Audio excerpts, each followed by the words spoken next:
For several years now, it's felt as if certain Hollywood productions are being made with the knowledge that certain aspects of them will piss off a portion of the audience base. The culture wars within pop culture entertainment have been made possible by the inclusion, or more accurately, the intrusion, of lefty, woke political ideology and agendas that polarize audiences and seek to marginalize or even demonize those who don't subscribe to them. This article is from Bounding into Comics. She-Hulk star says series exists as an FU to critics. Head writer boasts, "Part of me really loves trolling the trolls."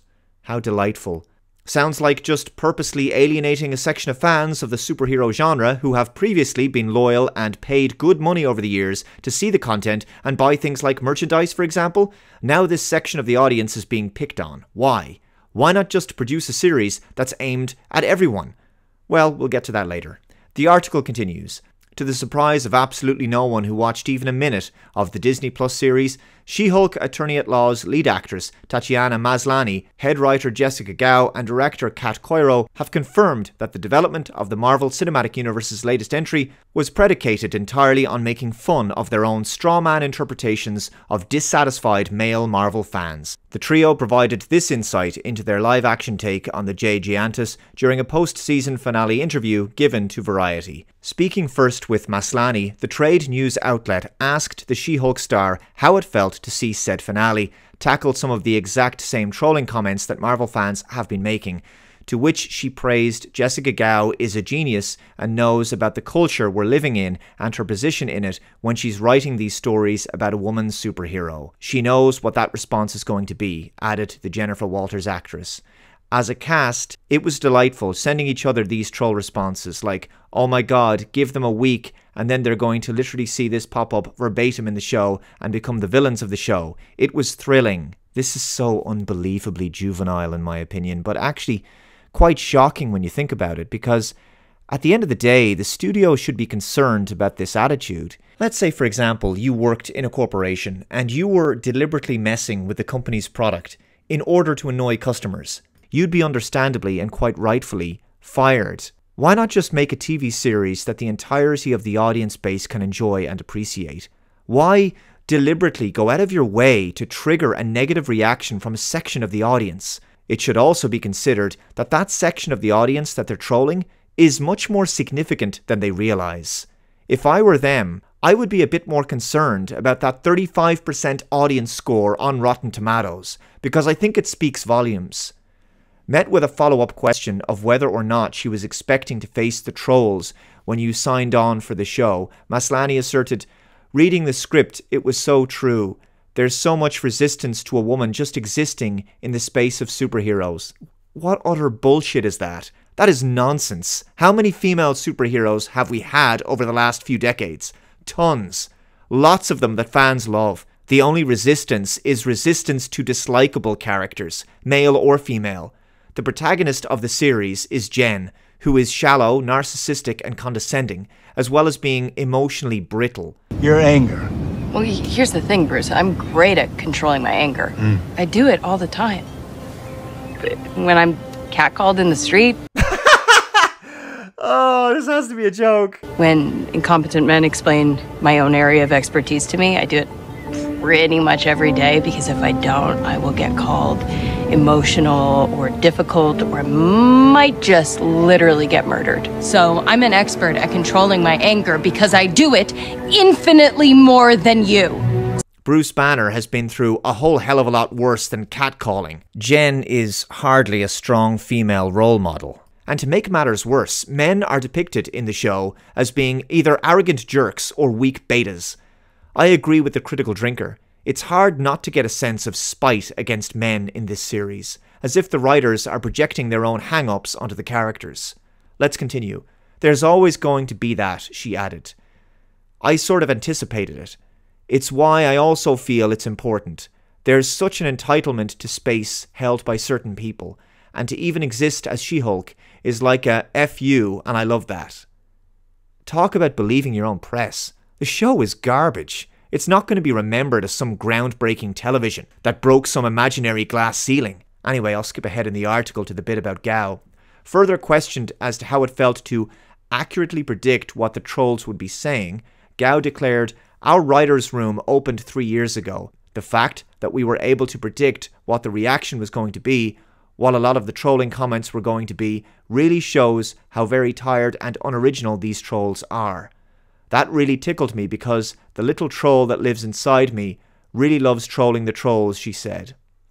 Yeah, it turns out you're a troll if you point out how awful this show is and how detestable the main character is. Anyway, the article then proceeds to talk about the portion of the interview with director Kat Coiro. The director was then asked if she had to dig deep for all the Marvel criticism of just scroll through Twitter, to which she recalled, "One thing I noticed is that at the beginning of the series, I was getting a lot of nasty mean comments.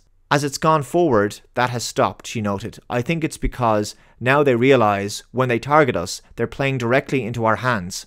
There could be another explanation for that. They could have stopped watching. The show being outright ignored is far worse for the show than receiving negative comments. I would say most people simply tuned out. She continues, "And we called it, which is pretty gratifying. It's so satisfying. Even negative commentary, I always interpret as engagement," she concluded, giving weight to the growing sentiment against even hate-watching Hollywood's current output. It's a very good point, actually. If people are that angry, they are paying attention.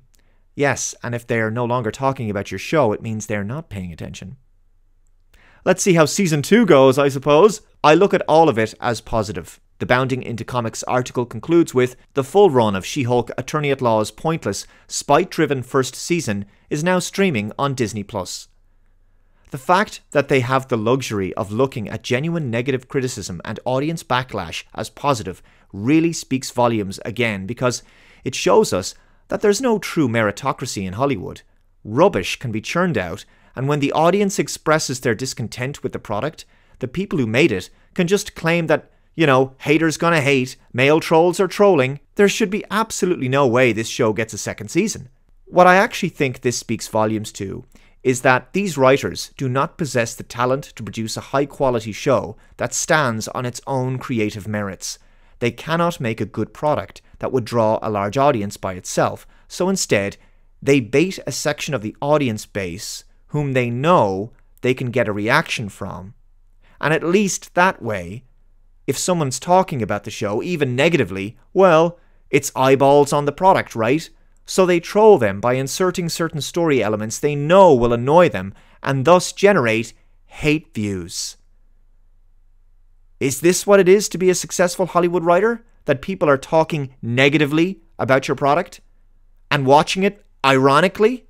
And at least that way, you never have to take responsibility for your own failure. You never have to take responsibility for the fact that you made garbage. It speaks volumes about the writers behind such a show that this is the best they can do. And the less said about the season finale, the better. The fourth wall breaking actually goes way too far, crossing the line into outright farce. When Jen climbs through the TV screen and walks around the studio lot, meets with the writers of the show, and then demands to speak to Kevin Feige. I'm actually not making this up. She fights past some security guys, then meets Kevin, who is actually a robot. It almost seems fitting, considering the show feels like it was written by a really bad AI or something. He then tells her to switch back to regular Jen, because her CGI is expensive, and he says she should wait till the camera is off her because the visual effects team has moved on to another project. So then she switches back to Jen off screen and proceeds to ask Kevin for a better ending to the finale. She talks about how the MCU is known for its big spectacles and high-stakes plot lines, but it's often said that Marvel movies always end the same way. She makes some suggestions to Kevin, says she has some thoughts on the direction of Season 2, and asks when they'll be getting the X-Men. I'm not joking. Deadpool broke the fourth wall in a way that worked without compromising the plot or suspension of disbelief, although I would argue that the novelty was beginning to wear off in the second film, and it sort of became a bit tiresome at a certain point. But She-Hulk just takes the joke to the extreme, and it stops being funny. Suspension of disbelief is obliterated, and it's just tiresome, and it becomes hard to take the characters and their story seriously. Anyway, getting back to the main point here, I think the Bounding Into Comics description of the first season as spite-driven is very apt. The show feels like there is a spiteful aspect to it, in terms of how a section of the audience base is being treated. The writers would do well to consider that pride always comes before a fall.